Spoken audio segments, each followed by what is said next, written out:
Hello, hello.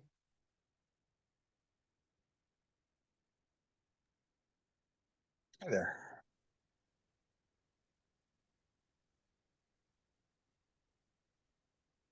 How are you doing? Do you have all the Christmas Good. presents already or still so-so? No. Any day now, I'm going to take this Christmas thing seriously. This is my first time coming to this meeting. I'm Wayne Massard from AWS. Ah, okay. I'm Christian. I used to work for the HPC team at AWS. Oh, no, good to meet you. So, but yeah, it's 2 years ago. I quit, so been a while.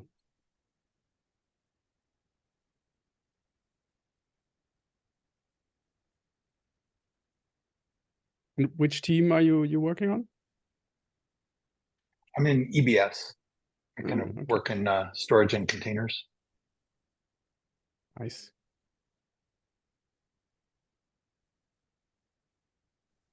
Hello. Hey, Marcin.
Or the Vanessa sort.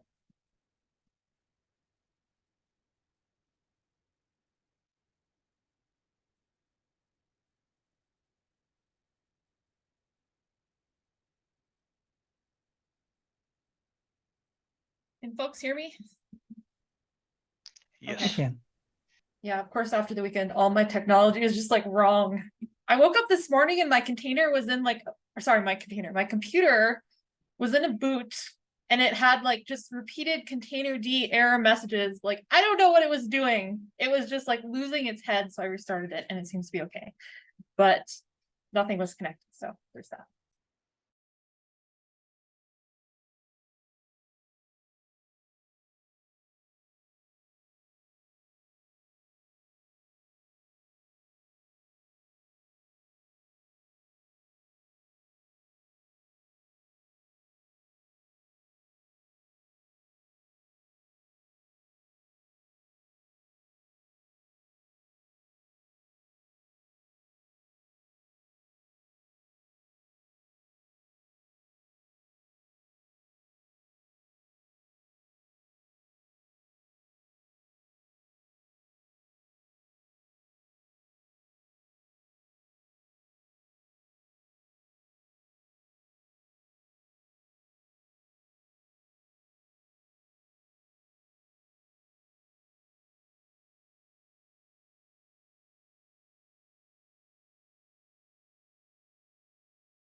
I tried inviting Eduardo from NVIDIA, but I don't know if what he's up to right now.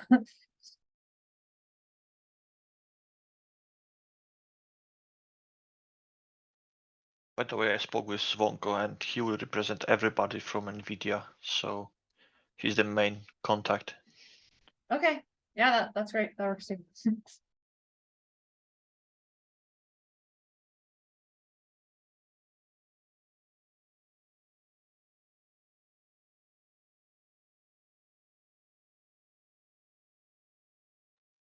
Okay, 5 minutes, and I think we can start. Let's not waste time. So quick summarization from the earlier meeting, European one. It has been cancelled, not enough participants and perspectives, so we decided just not to continue and wait for this meeting. And first agenda in our first item in our agenda is FOSDEM lightning talk. So Christian has this idea that we could submit something for FOSDEM and maybe talk about this working group. What was your idea, Christian? Could you? Yeah, essentially that, right? So I submitted a couple of talks or 2 talks for FOSDEM anyway, so I'm there hopefully. So happy to present, maybe have a 10-minute talk at the container, or submit a 10-minute talk at the container dev room. So it will be just. Sorry, go ahead. Nope. Yeah, that's it. Like there are 10-minute, 20-minute, and 30-minute talks. I think like 30 minutes is too much of a stretch. Maybe 10 minutes, it's appropriate to just give an introduction to the project or the working group, what our problems are, and so maybe... I think it would be enough just one person present something like that, that something is going on with image compatibility from the OCI. And do you think, Christian, you would like to submit another lightning talk?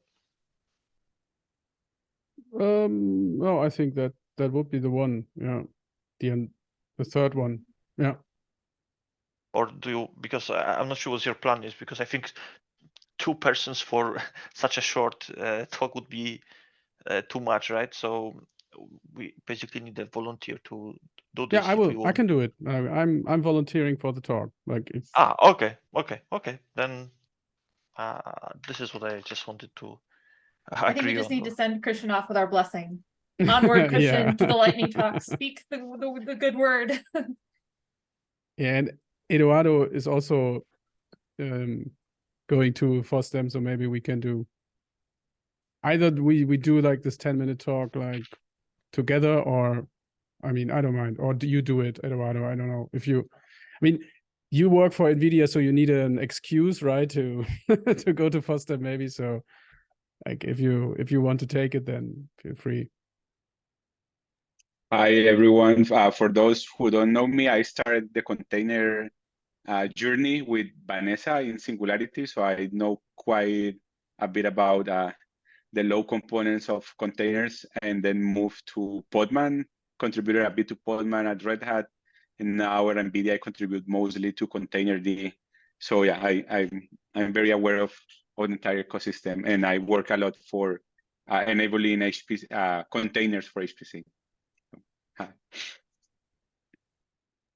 Hey, Eduardo. Cool.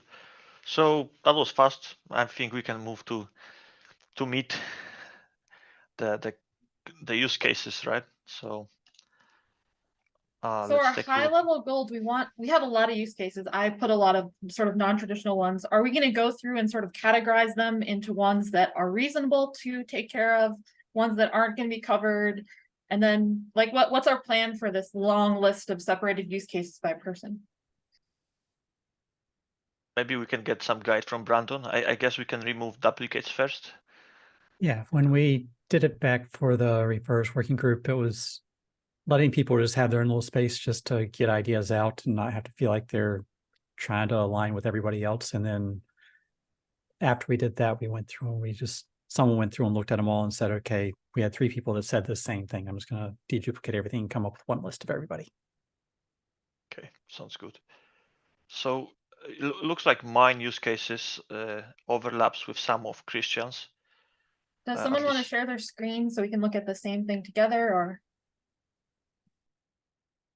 I have a problem with screen sharing because then my computer hangs. I'm running Mint with some NVIDIA unofficial driver, so it would be nice if somebody can.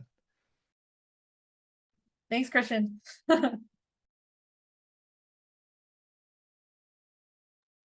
So yeah, my use cases are quite simple, I would say. I don't expect anything specific here, like something weird or special, at least in my opinion. I just want to have that we can update compatibility without having to release or redistribute the image. Also, I would like to have some conditional checking, like if, for example, you are running specific hardware like network cards or CPU and so on. And I also put that I would like to have a freedom to express any compatibility that is critical for my container to run on the host. It is similar, like it's just this is the idea which comes from Vanessa, that we can have a framework and put basically anything what is valid for us, that container is valid on the host. And I also would like to have from this group that we have some tool that could verify the compatibility spec against the schema and the framework itself. And also I would like to have a tool that would validate the compatibility on the host itself. So for example, if you have required specific kernel configuration, the tool will allow you to execute some instructions to check if this is really if this is this compatibility spec is okay for this host or not.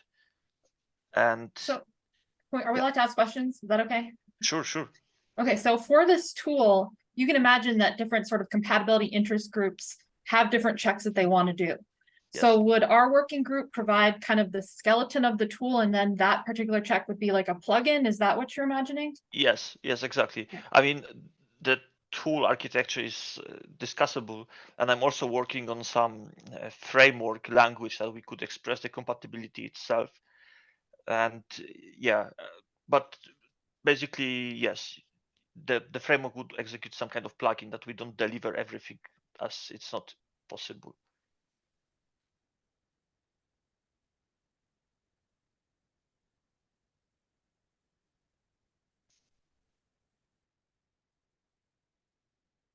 Did we define these user personas anywhere? Are these common personas that everyone knows?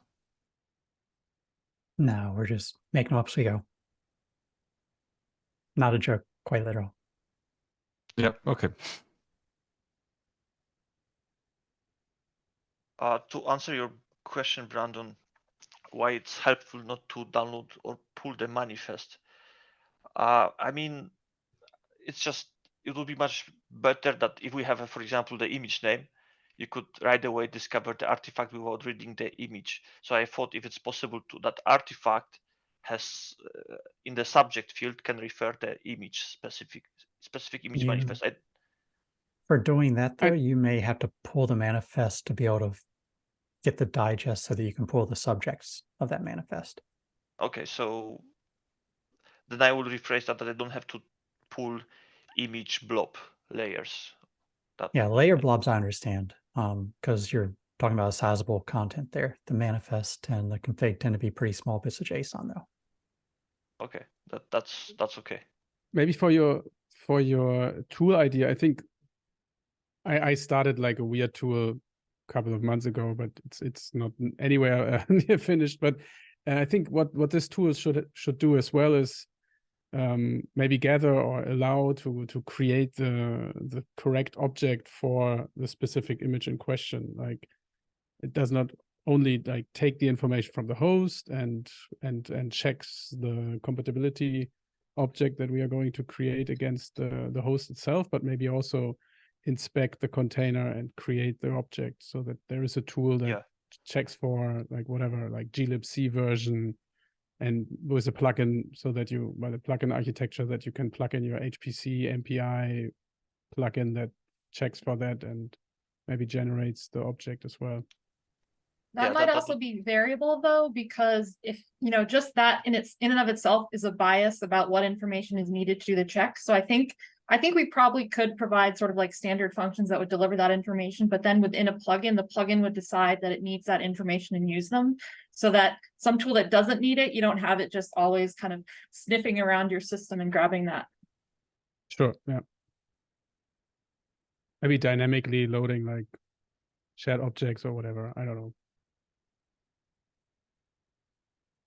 Maybe this is too much of a detailed question. I guess I have been assuming that we would implement this in Go because Containerland is in Go. Yeah? Yeah. Okay. Sounds good to me. Any language, Go is fine.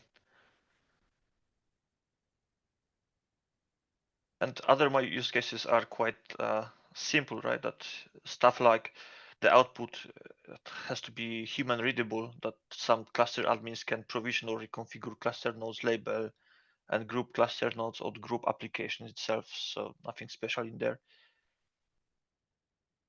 And also if we create a tool, it would be good that we have some kind of library that can be consumed by other software, like custom Kubernetes scheduler, machine webhooks or whatever that can influence any scheduling or so. Yeah, so this project that you're showing here, Christian, sharing screen, was started by Geoffroy Vallet and myself when we were working at Scilab many years ago.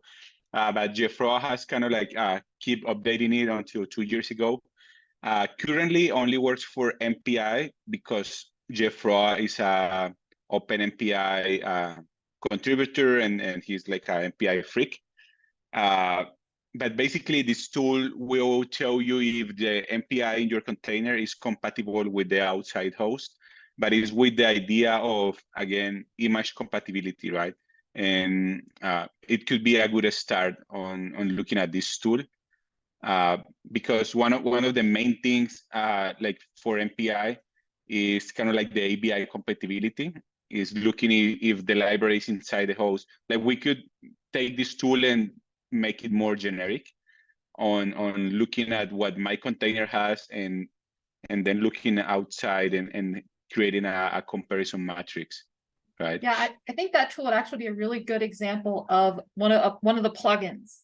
Like we want to be able to take that and plug it into the skeleton tool that we create that is sort of agnostic about what it's being used for. It doesn't care about MPI, but the plugin does. And yeah, that's a great use case.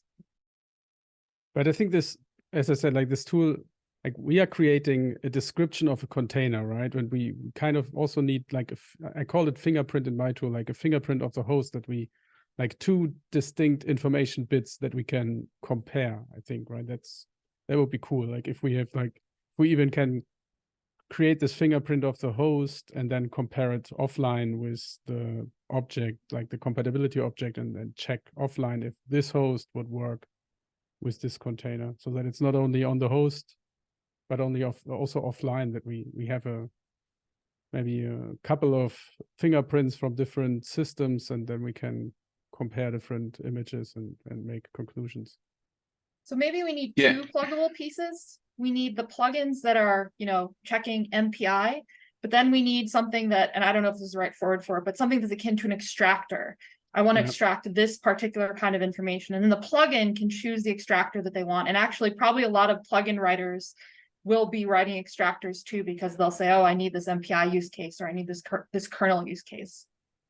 Yeah, I was going to interject there. Is so right now there is a lot of momentum, at least from the device vendors, so NVIDIA. But I work very closely with Intel. I have a lot of friends at Intel, and we are pushing very strongly the concept of CDI, the container device interface, right? Which is this JSON file that you can pass to your OCI runtime, telling it how to buy mount the libraries and drivers for your device, right? I do see this conversation moving forward into being like the other side of CDI. And the plugin, as Vanessa was speaking, is like we could have the CDIs on the host as one of the inputs, and then the other side of the inputs could be the image footprint, and make like a comparison if what my image needs can be served by the CDIs on the host, right? Because you can have multiple files, so multiple CDI files on a host, and your container could just like query the CDIs on host and see if the CDIs on host serve the needs for this image, and if this image can run in the host, right? Or the image could propose a third CDI, like, okay, this is what the hosts have, this is what I need, here is my CDI, right? And pass that to because I feel like the actionable item of all this conversation should be to, at the end of the day, have a way to tell the runtime how to use me, right? Like, this is who I am as an image, and this is how you use me. And this how you use me right now from the device perspective is the CDI file. So if we could generate a CDI file by reading the host and coming with information about who am I as an image, and then create a CDI file to tell the runtime, like, okay, this is what you have in the host, this is what I need, mount me, bind mount this for me, and I will run perfectly.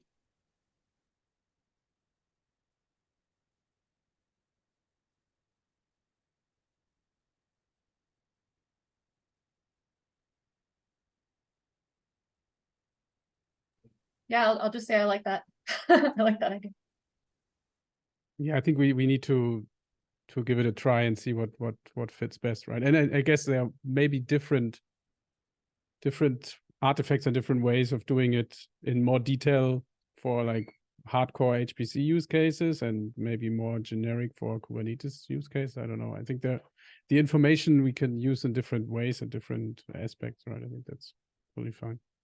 Oh, yeah, the good thing about CDI is not a Kubernetes concept. It is a OCI concept, and it's supported even by Singularity, because I've been working with DT and Adam from Scilabs to add this to Singularity. So it will be supported by Singularity. It is supported by Podman. And since it is supported by Podman, you can use the Podman HPC wrapper that is being developed by DOE to also have CDI in HPC systems, not Kubernetes systems.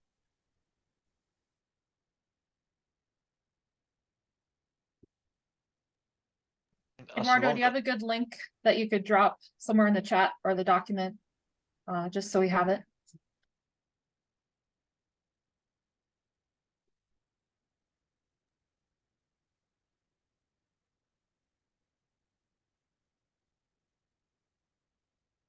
What, the CDI or what link?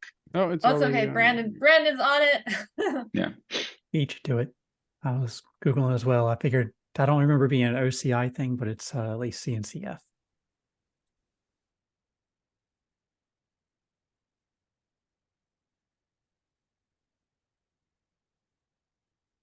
I think that the nitty gritty is it's going to be maybe if we only have key value pairs, or how do we also allow for like I functions or compare functions to be described in our object? Like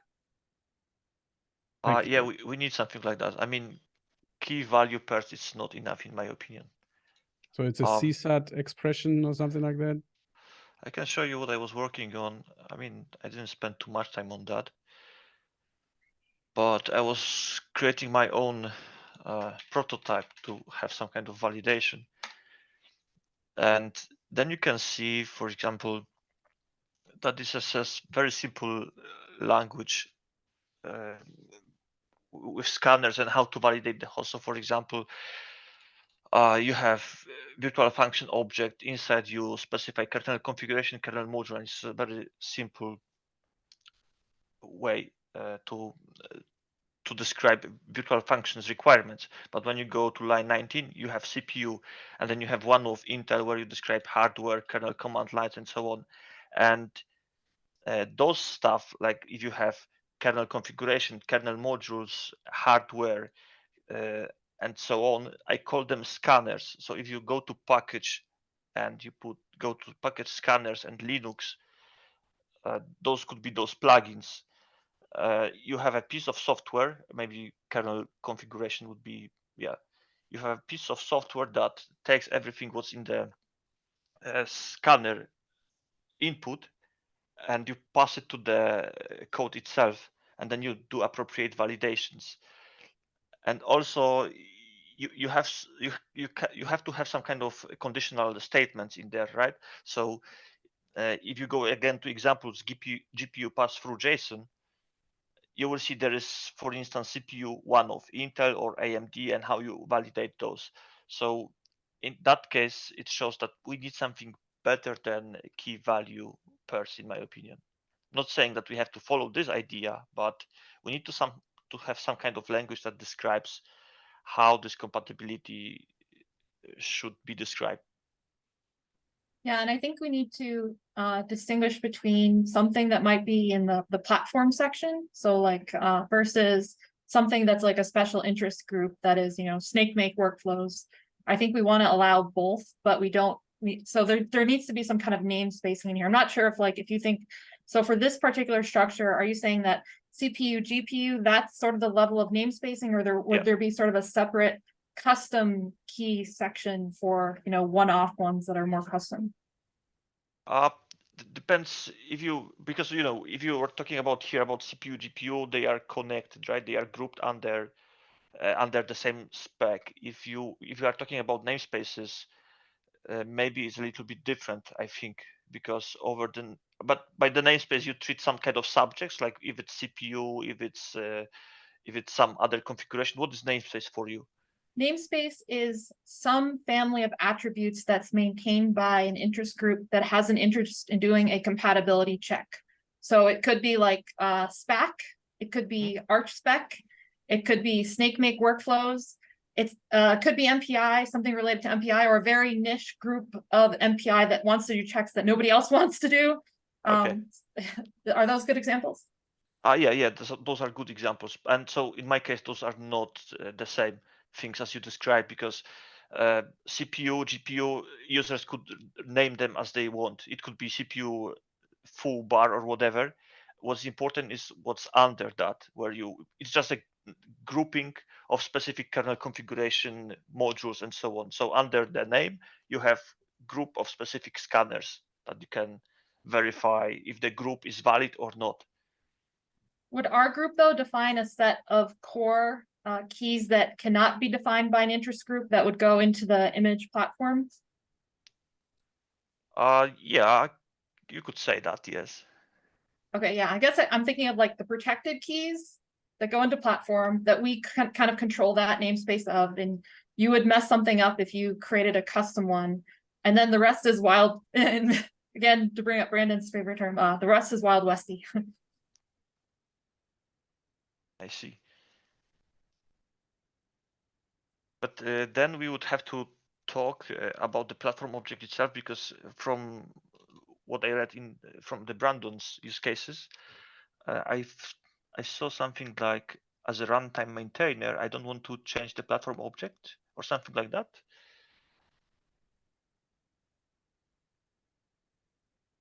Yeah, and I guess if you wanted to get the image from the, yeah, and you're saying you don't want to pull the image manifest at all, right? Yeah. So everything, from my perspective, we shouldn't mess with platform object too much, but maybe you have a valid use case to do that. So from my use cases and my perspective, we don't have to mess with platform object at all. Okay, maybe we would create then a set of kind of core plugins that deliver very kind of obvious platform type stuff like GPU, CPU, and we would kind of protect that namespace. I think maybe you talked like different platform objects here. I think we are not talking, or Vanessa is not talking about the platform object in the OCI spec, right? It's just I was, but now I'm saying, okay, if we don't want to touch that, let's just move that information into the spec that he just showed, but we'll have it be like a protected set of namespace attributes that maybe we write the plugins for, because we know that they're so commonly going to be used. And to clarify a little bit, when I was saying that I don't want us to have to update the spec for every new hardware device out there, I think there's an in-between point where a platform can be extended and you get some value out of this still. So don't read too far into that one statement to say I'm saying don't extend the platform object, because I'm saying quite the opposite. Okay. So we would have to agree to which level we could do such a thing, right? Yeah. Going through mine, it would take a little bit of time to go through it all, so I don't want to derail some of the other conversations going on there. But I'm looking at this much more from the runtime side than I am from the cluster provisioning side or node selection side. See, and to answer your question, Vanessa, I mean, if we have restricted namespaces, let's say we have restricted namespace GPU, and we contribute under that, that would forbid others that has, for example, their own GPU namespace to cover their use cases, or I don't know, we might end up with some kind of conflict. This is what I'm thinking. Otherwise, we would force other people to contribute to our namespace, right? But I'm afraid if they coming from different angle or different use cases, not sure if we will be able to solve their stuff. Yeah, so if they didn't want to contribute to sort of the main GPU, then they could make a GPU special namespace.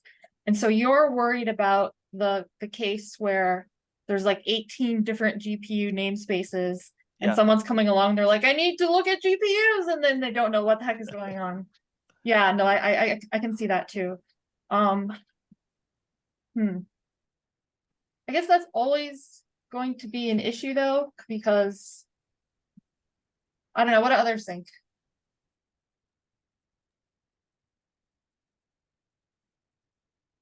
Yeah, that's true. That can be always an issue.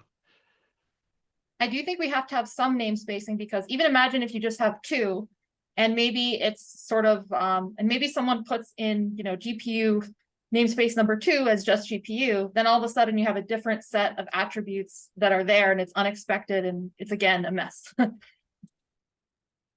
Right. Like when I started thinking about this, I started thinking about it in terms of an annotation, and with annotations, we would have like the maybe org super containers dot namespace for HPC use cases, and in there we can have different groups that own those specific namespaces, right? And if you want to have your own GPU use case, maybe it's like com.nvidia. And then you have your own thing you can do, right? You can write your own extractors, you can write your own comparison plugins, and you can have your own namespace to store information, right? Not sure how we condense or put this in this object that we are defining, but maybe we can do. Brendan, sorry. Yeah, so I actually imagine that mapping directly. So the top level would be like, I don't know, super containers. And then under super containers, there would be NVIDIA something GPU.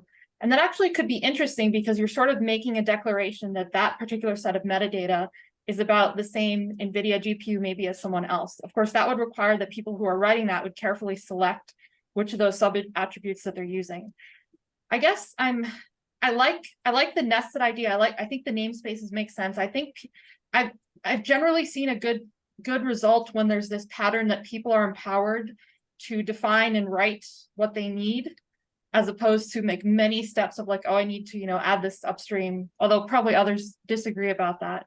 It almost feels like we should make it flexible and allow people to implement these different use cases, and then kind of see what happens. I don't know if that's too dangerous, but I do think that given that there are, at least for HPC, there are sort of a smaller number of people working on this, I do think that we could, I shouldn't say that. I was going to say, put on our big boy pants. We can work together and make sure that the spec that we come isn't 18 specs, but it's one spec under super containers.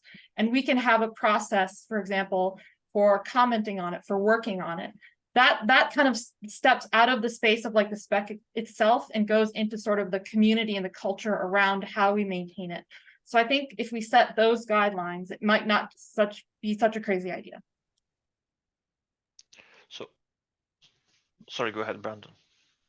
Yeah, I'm thinking through all the different conversations here, and I feel like we've got the 3 different distinct use cases that we've described, and each of us are trying to solve our use case and discussing that solution.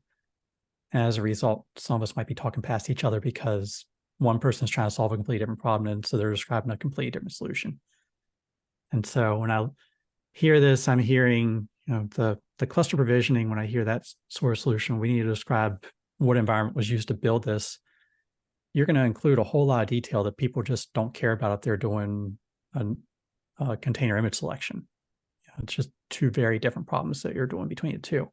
If you're provisioning an entire cluster, you might want to have, the full Terraform applies so you can run this whole environment to spin up whatever cluster you're doing, or whatever the appropriate way of abstracting that kind of level of detail is. Where a runtime operator is going to be looking through a list of container images in a multi-platform list, and they're going to be picking out from that list one entry. and they just need enough detail to know which of those entries in there they want to get, and they don't want to go through and figure out, I've got this version of MPI, all these different things, and I have to put all those level of details inside of something like a container D or run C. So to avoid putting that level of detail, I think the people that are building the multi-platform images are going to put, if they've got more than one image, they're going to have just enough detail to say, I built 2 images for the same platform, and I'm including exactly the amount of detail you need to know to pick that second image if you need it. And so they're going to be very explicit in what they include in there. And so you don't have to capture the entire world. You're just capturing the one piece of detail that they said this image is different because of X. And so your runtimes need to be able to key off of just X and not everything. So that's when I hear some of these discussions of trying to solve, okay, we need all the GPU details in here. We need all these details in there. I'm thinking that's a much bigger problem than what the runtime side is doing. And so we've got different people solving different problems, and we're talking past each other because of that. But Wayne, isn't I that went why off on a you long could tangent. index a particular, isn't that why you'd want to be able to index a particular nested namespace? You don't care about the rest, you just care about that one. I think when we get into nesting and namespaces and stuff like that, we're getting into, if you were to communicate your level of detail with something like annotation in there, and you have that kind of nesting structure in the annotation, it gives ownership of that. And so OCI has said whenever we define our annotations, we define the OCI spec and it has this prefix. No one else should put stuff in that prefix unless you're following our spec. And so the supercomputer organization can define, here's how we define our prefix and all the stuff in there. We own that. And so if you're going to use that, use it according to what we define it as. Wayne, I think you had your hand up next. Yeah, thanks. Following up on, I have been thinking about the multi-platform, the multi-image problem. And it's not just compatibility, but priority. If I build a multi-image and my particular runtime will be happy with 6 of them, I want to be able to express, but if you have these CPU feature flags, then prefer this image over that one, even though both of them will run. So we put that in the OCI spec a while back, and the way we prefer it is the first match that you see, unless you see something else in a later match that you know explicitly you want to use over that. And so if you as a runtime can't differentiate between multiple entries in the list, you just pick the first one. Okay, I think that's fine. It means that we have to evaluate these serially, or at least wait until we get them. It lets someone build an image and say, here is my AMD 64, Linux AMD 64 image. Build that, ship it out, or package it up, include it in your index. And then later on come out and say, here is my one that is optimized just for the Intel Skylake CPU architecture. And so I'm going to put some extra detail in there that says this is optimized just for that one specific platform. And then a runtime that says, hey, I can use either one of these, but oh, by the way, if they say they use that platform and I like that platform, it'll pick that second one in there. Nice.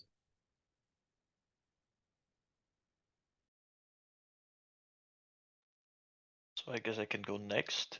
I mean, to comment this, what you said about the cluster provisioning, Brandon. I mean, from telco perspective and edge perspective, we really don't care about this runtime selection and all, because from our own perspective, we can predict which image can be selected and write the whole compatibility specification completely in a separate specification.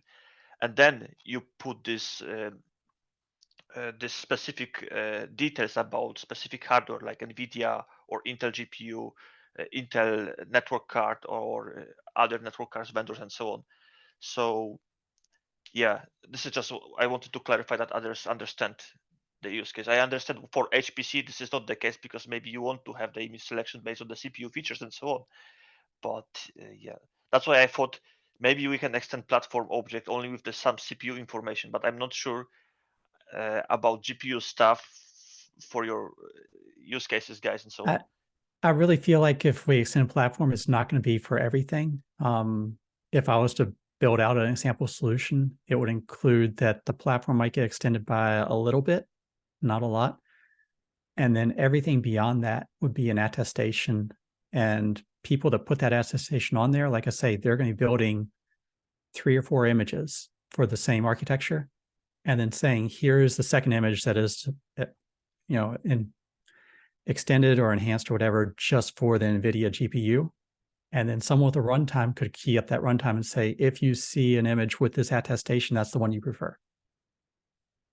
And so we don't have to put that attestation anywhere in any of the OCI documentation. That is just a common language spoken between whoever defines that attestation and whoever consumes it.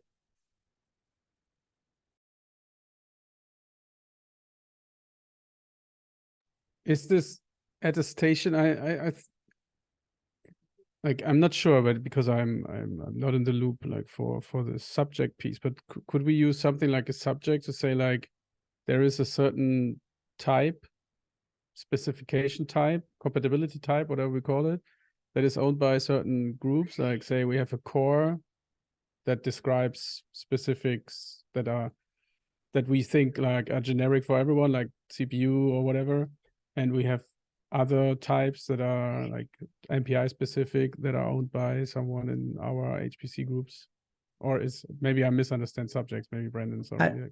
Yeah, I think the subject is going to solve the problem when you have a large chunk of data that you need to examine separately from a runtime itself picking an image. And so this is going to solve the Marcin case where he wants to include all the data about the full compatibility so that he can provision nodes or set stuff up in advance. It is not going to be something that a runtime is going to want to dig into to pick their image. They're not going to go down to that level. It depends on the runtime, right? Maybe HPC runtimes, they want to know all this stuff, right? They want to go into all the MPI details, potentially, not saying that the overhead of digging into that per image is significant. Yeah. What if there's, I don't know, six entries there? There's 6 extra requests you have to do, and it just gets unwieldy very quickly. 6 is a very small number. It is usually a lot larger than that. What would it actually be, Brandon?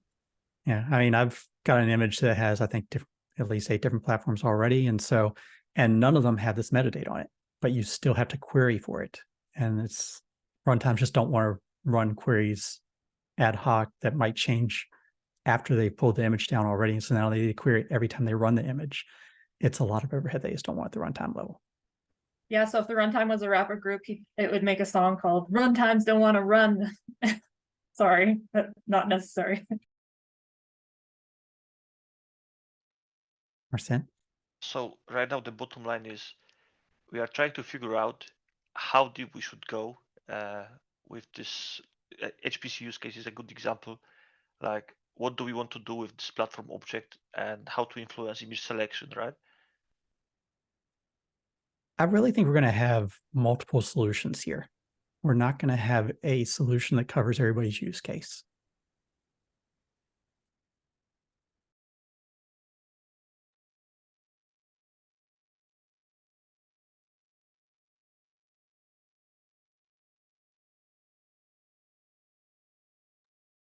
And I think So that's fine, right? I mean, having the information in different levels of detail, I think it's fine. But yeah, sorry. To kind of go back to the platform object, maybe we can try creating the spec without touching the platform object, and then only go in that direction when we hit some case where like this absolutely needs to change. Because I don't know, I guess the worry is that even these kind of core attributes are going to change over time, and that puts all the burden on sort of the compatibility group or whatever it turns into, because if this working group is away, to always have to like figure out that update, versus if it's always just a part of this more flexible spec, then that's much easier to do. So I think that's my suggestion, to start trying to not touch it. And then, if there's a case where we have to touch it, then, think really hard about it. Yeah, it's something that I'm leaning toward as a minimized change. And so when I think about places where it makes sense right now, the AMD 64 on the Golang side is talking about version 1, version 2, version 3 of the platform, where they've got some updates of what they've been looking at on their implementations of how they're using it. So there may be scenarios like that where they have a little bit more detail on the version. If you look at what's going on already with the Raspberry Pi, they've got different versions of the regular ARM 32-bit implementation. So there's not just one version over there. There's multiple versions of that. So I think we might end up going down some paths like that where we find some common stuff that just applies across the board that we might want to extend it with. But for anything else that gets more granular than that, yeah, I like annotations.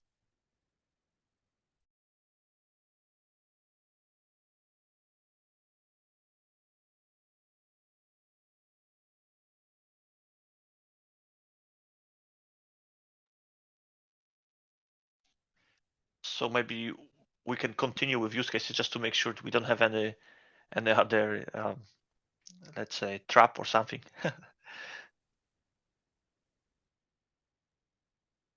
Yeah, feel free to throw questions on mine. Mine are very much runtime oriented.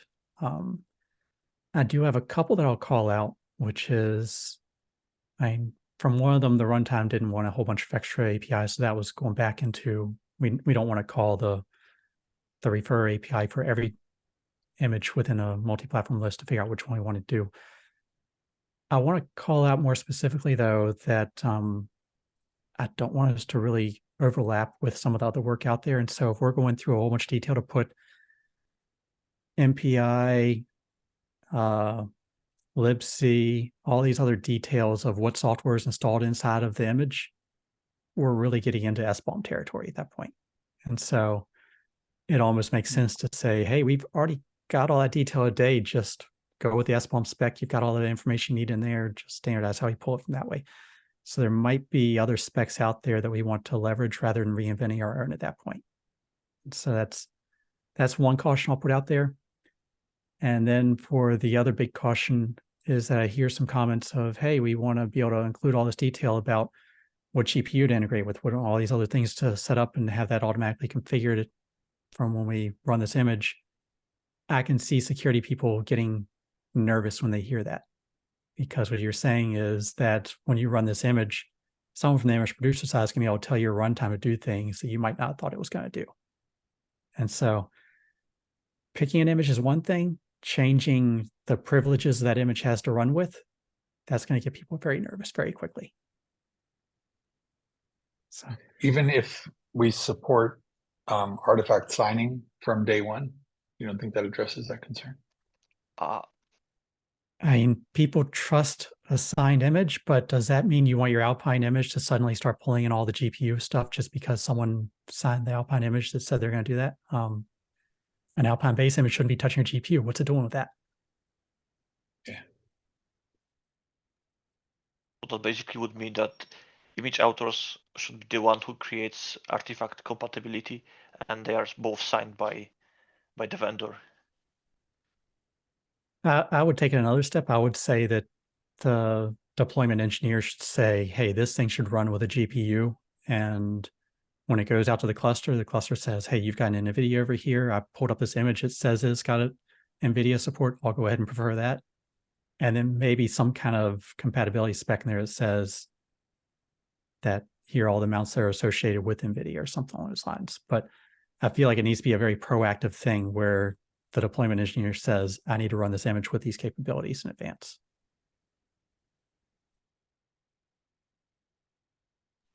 That sounds reasonable to me. But then it kills Vanessa's idea about having custom artifacts, right? So the question is to Vanessa, if you can live with that. Absolutely not. No. I do think that groups that have more niche use cases need to be empowered to express them. And I think we can come up with a solution that allows for both of these things.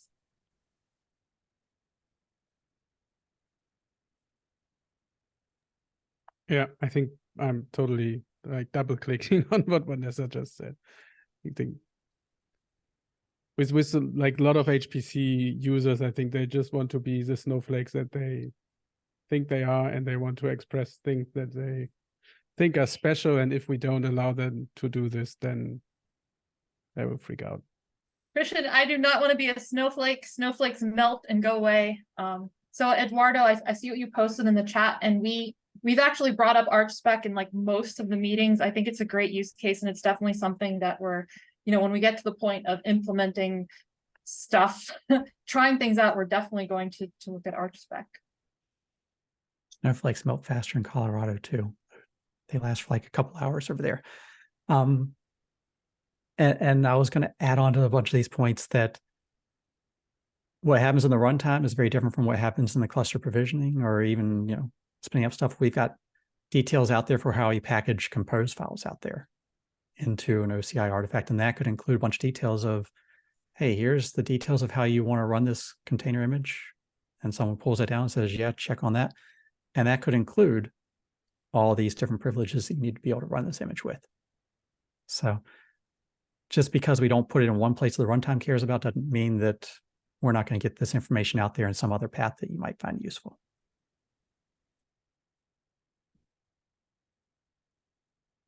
Just to chime in with some prior art, I can't find any documentation for this, so I'll have to go dig it up in the source code. But Podman, I don't know why this isn't documented, but Podman will actually change the default capabilities based on an annotation in the manifest, for example, as well. Like there's some weird underdocumented, underused. It's only used in the Red Hat UBIs as best I can tell, but there is some prior art out there. And as best I can tell, Red Hat only ever used that. So basically what it is that if you provide explicit capabilities, those are ANDed with the default set, and then any capabilities that are not listed in the image are dropped. And as best I can tell, Red Hat only ever introduced this feature so that they could drop CapDec override in the RHEL UBIs after patching software to make sure that they didn't need CapDec override anymore. They didn't need root overriding standard permissions. If you're dropping permissions, that sounds like a good thing. And I know the conversation you're talking about. I saw a bunch of details on that one. It felt like it was causing a bunch of back and forth in the runtime side. Yeah, I mean, it never really went anywhere as far as like something generic that everybody was happy with. So it kind of went into Podman as this underdocumented feature that only Red Hat uses, which, you know, helps with their security posture, but it's definitely kind of a shame that the wider conversation died and kind of a shame that image authors, I mean, I guess it's not necessarily a shame that image authors are unaware of it because it is very like Red Hat specific. It is like there's a Podman namespace in there and there was never any consensus on how to generalize it. I think you mean feature. Eduardo, you made a comment. Oh, no, sorry, that's not Eduardo. Dirk, you talked about profiles. Do you want to expand on that a little bit? So, I mean, it's an unfinished thought, so that's why I didn't speak up and wanted to interrupt. Okay, I'm sorry. Want to You don't interrupt have you. to. No, it's fine. I can explain. It's fine. You called it out. So I was thinking that. So while listening to all the conversations that happened, I was thinking that maybe there should be profiles, so specific settings or definitions would only be defined at deployment time or at or by the deployment role, and the image author would only be able to specify the part of the profile that is specific to the image. So to avoid a situation that like what we had earlier, that the Alpine image would like start to do GPU enablement because it in most cases isn't actually needed, but it is needed in certain use cases where the deployer knows I actually want to have the specific base container image with the GPU enablement. So I'm selecting that additional profile that I want to enable. So in the default profile would not provide the enablement, but if the deployer chooses to say, I actually want to have the GPU enablement, then that would enable an additional profile, and that would then enable, like, switch on additional checks or pull in additional functionality. Yeah, one interesting observation. So did anyone here go to Packaging Con or like start to watch some of the videos online? Me? I was present in person. Oh, awesome. Okay, so one thing I thought was interesting is I started to see not for all package managers, but there seems to be a common pattern. Well, for a couple. So the one that comes to mind is with Prefix, where you're not just installing the package, you're installing it based on also some set of tasks. So the example, if I talked to Wolf about this, the example that he was giving was task.dev, I think, basically a task running tool, and Pixie, I think, so their package manager has a similar ability to define tasks and run them. And so I'm wondering if there's some similar pattern here where when you're doing some kind of compatibility check that comes down to, you know, checking this against this, whether we do need something that does look like a named task group, a profile, I don't know what to call it, because you may not want to run all of the things that come with a particular compatibility spec.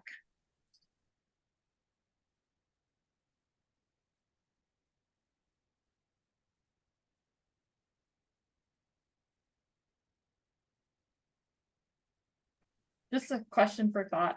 It's probably I mean, that feels like a general packaging Yeah. problem of like how coarse or granular are the size of your packages, right? Like it's the problem of if you have something that's a kitchen sink, then it can have a really wide dependency tree that, you know, may not ever be actually executed by a dependent package. Or if you have something that's really granular, it can be a nightmare of which of the 18 little packages do I need to actually get something cohesive out of this. Yeah, I don't mean to make commentary about the actual use case in packaging, but rather to say that this pattern of having some tool that's doing something, so whether it's installing packages or doing compatibility checks, there's some need to customize that to break it down into sort of different named profiles, tasks, that sort of thing, like sort of just a high level abstraction. If it's a terrible idea, just forget that I said it. It just came to mind when I saw Dirk mention profiles. Can you point me to this task idea? I have missed the packaging con. I can find the talk after. Actually, it Yep, might sure, just be that's fine. something that I've talked about with Wolf. So you might have to wait till his interview comes out. I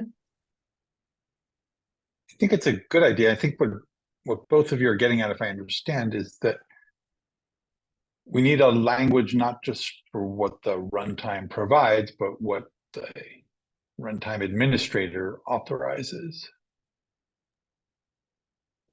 Yep. And so you can compare that to the image can say, here's what I need. The runtime can say, here's what you can have. The intersection of that is the compatibility. But I mean, if the image says I need the kernel module XYZ, and the runtime says we don't have that, then it's just not going to run. I mean, isn't that? Or it just falls back to how it is now without any kind of check. I mean, then the runtime knows that it needs to pick another image, right? So Yeah, Right. if you're doing image selection, then that would be the image you don't pick. exactly, yeah, okay. So in that case, that would be the runtime who validates what kernel modules are running on the host. Do I understand that correctly? Yeah, I mean, and the image is not. Oh, sorry, go ahead, Brent. It just took me a second to get to the mute, but yeah, it depends on which use case we're talking about. If we're talking about cluster provisioning, then you would look at this and say, oh, hey, there's an image that includes this feature for this kernel module. I want that one, so I'm going to turn that on in my cluster. If you're a runtime selector and you say, I don't have this module, then you're looking through the list and you say, I need to pick a different image. But I'm wondering, is it not too much for the runtime itself, like to introduce all of these checks and so on, what's there on the host and so on? The path that I'm thinking of when I mentally kind of go through of how this could be implemented is that we would have this as attestations. OCI isn't going to own them. There'll be, people have their prefix for their own attestations they're going to add. And the runtime would just be configured with a preset list of attestations that if it sees these, prefer them. Oh, okay, that's and so it wouldn't be anything it has to look up on the fly or anything like that. You just provision a node and say, here's the node I'm provisioning. It's got MPI version XYZ. Let me put that attestation preference in my runtime so it knows whenever it sees that, that's the one it wants to pick. Sounds good. Sounds good. I think as one of the closing thoughts, it's also as when you say like cluster provisioning, it's also if you like say you want to run this image XYZ or this application, and you need to know what's the best provisioning image or the best base image for your hardware to bring up to have the best output, right? The best performance maybe. So if you say like, if I run it with with Ubuntu 22 as a base, I get the performance X, expected performance X, and if I run it with rel 7, I get expected performance Y. Is it something that I mean, maybe it's like a stupid thought, but you guys know what I mean? Like, can we create something that provides us also with some baseline performance expectations? If you run this image on rel 7.8, you can expect with this hardware, you can expect this performance. Eduardo's shaking his head.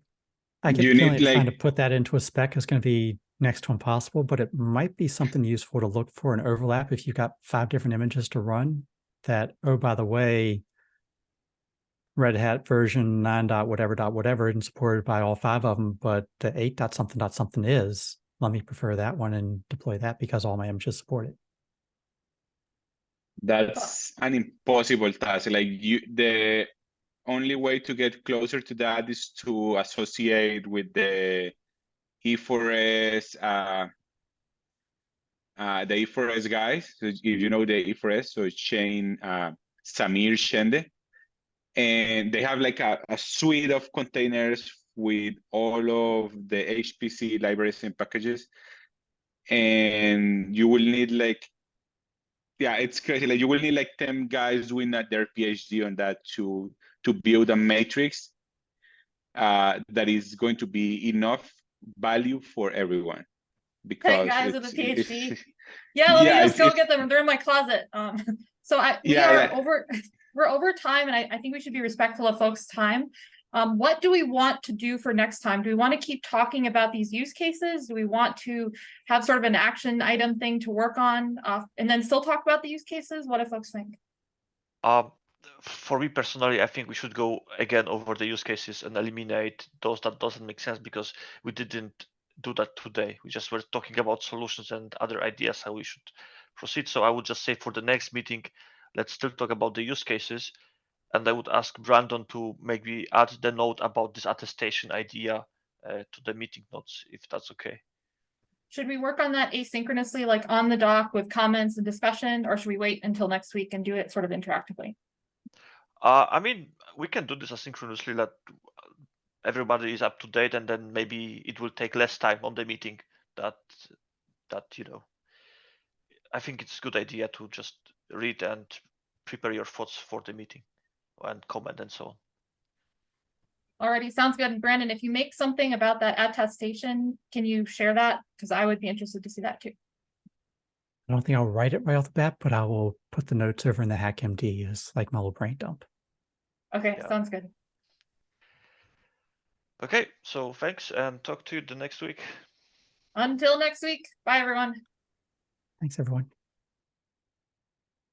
Bye.